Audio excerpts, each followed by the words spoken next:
Someone's motioning something sexual to me over there. He was like this. Most actresses think carefully before speaking. Emily Blunt just says whatever comes to her mind and somehow makes them funnier than anyone in Hollywood. Shut the f*** up! This is Emily Blunt completely unfiltered. What would you do? I'd probably go for the balls, right? The problem is, she says it anyway. No matter who she's interviewing, Emily somehow brings the exact same chaotic energy. At one point, she even started interrogating Matt Damon about how much he sweats. How sweaty are you right now? Pretty sweaty, but only in spots. Ooh, which spots? Come on. Under the arms. Crotch?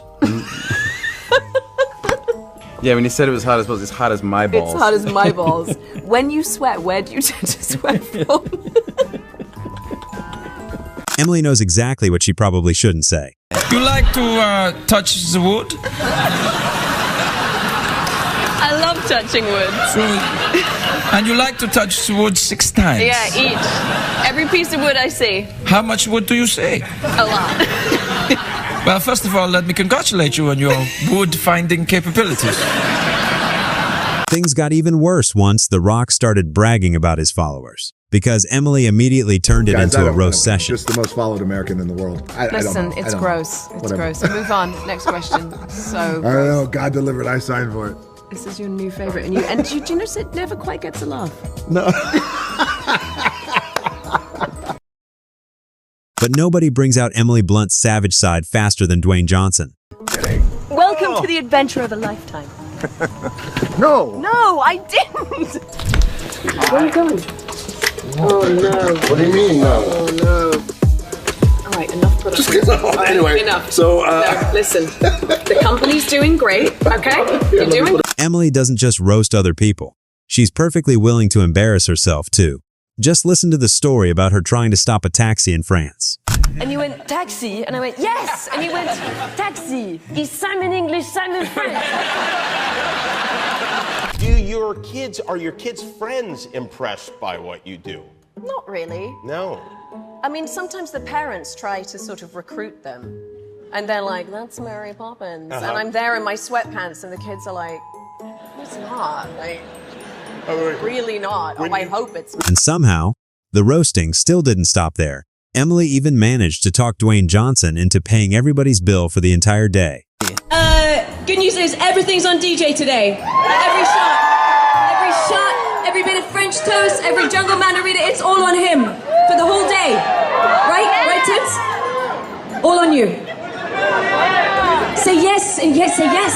Yes. Jesus Christ. Okay. That first kiss clearly traumatized her a little, because the second Emily starts talking about people with bad breath, she suddenly becomes extremely aggressive about the solutions. You should tell someone if they have bad breath. You shouldn't say you have bad breath. You just hand them a little Listerine. Give a piece of gum. Just a cube of gum. Emily's honesty gets even funnier when she starts talking about herself, especially when she described her first kiss like it was a genuinely traumatic experience. Now, I'd heard about the concept of French kissing, but I thought, well, that sounds weird. Like, why would that be pleasurable or nice? And it wasn't. It was not at all. And it was just, I was just like horrified by the whole thing. And I just remember surreptitiously sort of like wiping my mouth afterwards. You know, it was just horrible. Ashley slipped you the tongue. Oh, massively. Well, not slipped. That sounds kind of delicate. Emily has this weird ability to instantly turn into every person she talks about. And once she starts doing impressions, it becomes obvious why her stories are so entertaining. We had this amazing nurse who came in and she looked at Hazel and she goes, damn, your baby is so cute. And I went, oh really? She went, she is gorgeous. And I went, hey Mabel, I think you say that to all the mothers. And she went, no I don't. She said, when I know a baby ugly, I say, you had a baby. Went out for dinner at Chili's, I think. The girl who was serving me was enormous. You know, I think she got freebie meals at Chili's. Nothing wrong with that. And she comes up and she goes, did anyone ever tell you you look a lot like Emily Blunt? And I said, I have heard that, yes. And she went, are you Emily Blunt? And I went, yeah. And she went, what are y'all doing here? And then she was like, are y'all shooting a movie here? And I said, yeah, I'm shooting a film called Looper. And she went, Looper? And I went, yeah. And she went, y'all just made that up. Are your kids getting your accent, or are they getting your husband's accent? Well, Hazel had my accent for a really long time and would say things like water, which I was really proud of. And then the other day she goes, can I have some water? And I went, it's water. And she was like, no, it's water. But even Emily completely lost control when a child actor started asking her some genuinely insane questions on set. And then before I had this mammoth monologue, I remember like really fast-paced monologue. I was just trying to focus for a second. They were like, okay, rolling. And Joel would be like, Emily, what do you get if you put the letter B in front of the word oobs? And I was like... And they were like, and action! And I was like... Emily's Tom Cruise impression becomes a lot funnier once you hear what actually happened during filming. Because according to her, one bad decision on the set of Edge of Tomorrow almost got Tom Cruise killed. So I tear down this path, and Tom's being very quiet behind me, and suddenly I just hear him under his breath as I approach the right-hand turn. I hear him going, brake. Brake. Brake. Oh God, and brake. Oh, and brake the car. And I left it too late, and so drove us into a tree. Almost killed Tom Cruise. Oh my God, I can't believe this was even allowed to happen. In my head, I was thinking, when I first heard him say break, in my head I went, oh, shut up, you know. As if I thought I knew more about stunt driving than Tom Cruise. Nobody is safe once Emily Blunt starts doing impressions, not even Tom Cruise. And watching her suddenly turn into him mid-story is honestly way funnier than it should be. Stunt. And he looked at me and he goes, it's a challenge. But nothing explains Emily Blunt's lack of a filter better than the moment she went on Conan and randomly asked him a question absolutely nobody in that studio was ready for. I was saying, like, is it just unbelievably painful for a guy when you get kneed or punched in the balls or anything like that? And he was like, it's like unbelievable. Like, you can't compare it to getting punched in the boob. It doesn't compare. Because I was like, well, surely it's probably the same if I get punched in the tit or something. And he was like, not at all the same. And then he said something which I found very interesting, that he said, I think it would be more painful. I'm talking about this, and I want to ask you if this is true. More painful sometimes, like a tap on the ball might be as painful as a punch in the ball. Is this true? I'm glad you asked. Even Ryan Gosling ended up becoming one of Emily's victims, because at the 2024 Oscars, she casually delivered one of the sharpest jokes of the entire night directly to his face. Oh. Hello, Emily. Wow. Bit of a frosty hello. Not at all. No, I'm just happy that we can finally put this Barbenheimer rivalry behind us. And the way this award season's turned out wasn't that much of a rivalry, so just let it go! It's true. You guys are doing very well. Congratulations. Thanks. But you know, I think I kind of figured out why they call it Barbenheimer and they didn't call it Op and Barbie. Why? Well, I think you guys are at the tail end of that because you were riding Barbie's coattails all summer. All right, mister, I need to paint my abs on to get nominated. You don't see Robert Downey doing that. You're kidding. Robert Downey did not paint his abs on. This is insane, Emily. This has got to stop. We have to squash this. What is Dwayne's signature wrestling move? Is it A, the man's shoulder? Is it B, the people's elbow? Or is it C, the gentleman's reach around?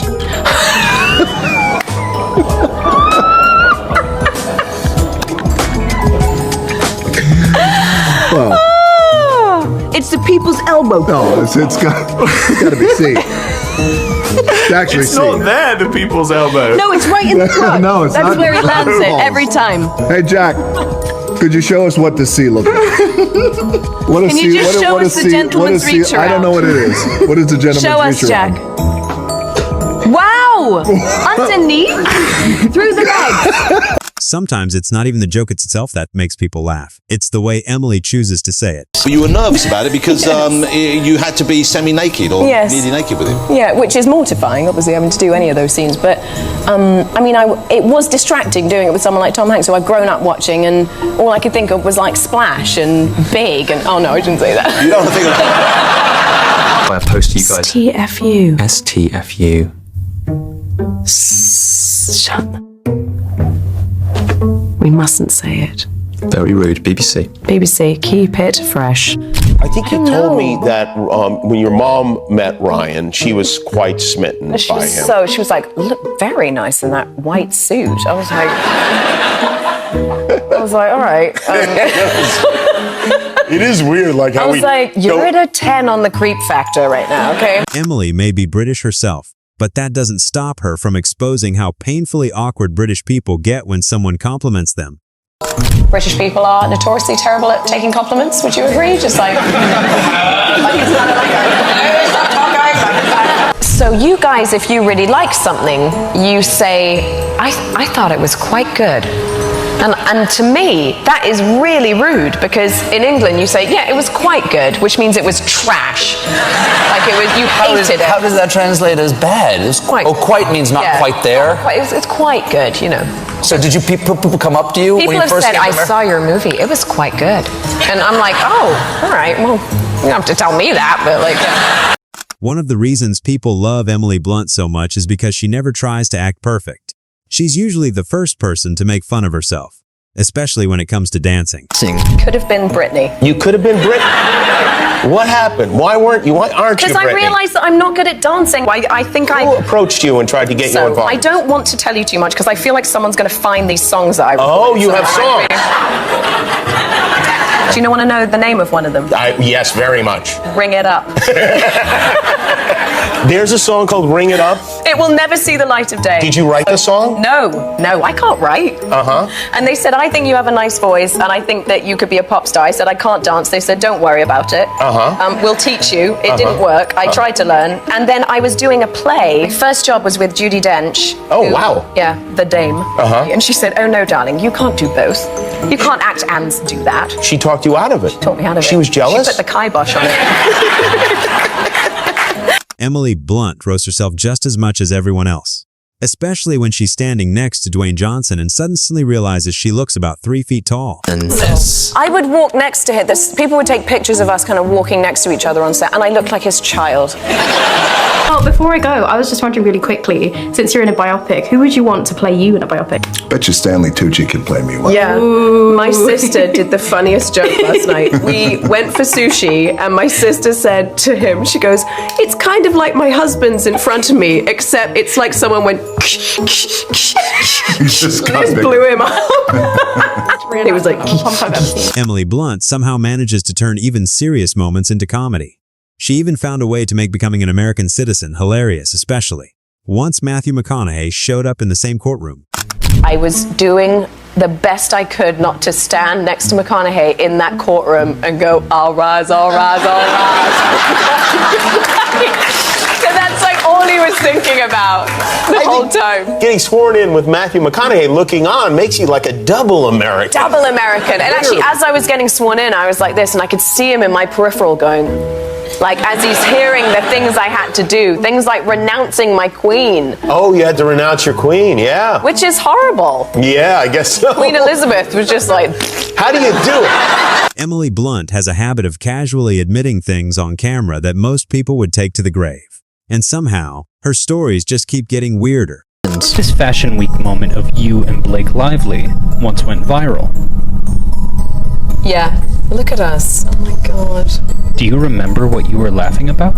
I think I was worried that she was flashing her vagina, so it might have been something to do with that. Zendaya doesn't look very happy, though, with our jokes. Is Blake Lively your BFF? She wishes. But somehow, the funniest moment might be Emily randomly impersonating heavyweight champion Alexander Zik while bargaining for cake on set. We had to bribe him with cake. He was obsessed with eating cake. And I remember the PA being like, Alex, we're ready for you in checks. And he was like, no, Alex isn't here right now. And they're like, if I get you some cake, will you come and do checks? And he went, okay, some funfetti would be good. I have stolen one thing. It's so lame, but I stole a packet of seeds from a garden shop once.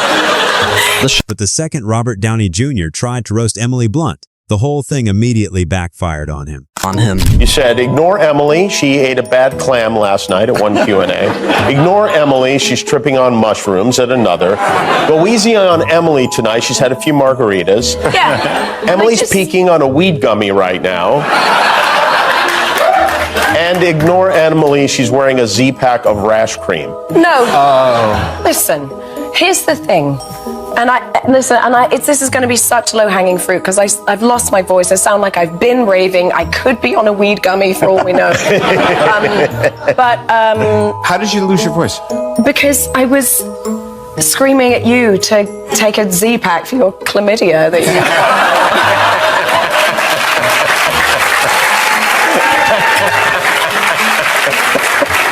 To Disney World was always something I wanted to do because you have Epcot there. There's a lot of other fun things there in Orlando. Sorry, keep going. I just blanked off. All right, Emily, last question. How do you think this interview went? I think it went really well. But next time, bore someone else with your questions. Yeah, but I thought this was going well. Just kidding. But nothing captures their relationship better than the moment John Krasinski started, impersonating Emily directly to her face. And honestly, the fact that he nailed it so perfectly was a little concerning. This. You know, there were so many, so you think, crikey, like, which one do we... what fun is this? Oh, God. Why are you mocking my accent? Because it's fake. It's about time we end the charade. It's not fake. I'm from London, England. Charade. I'm from London, England.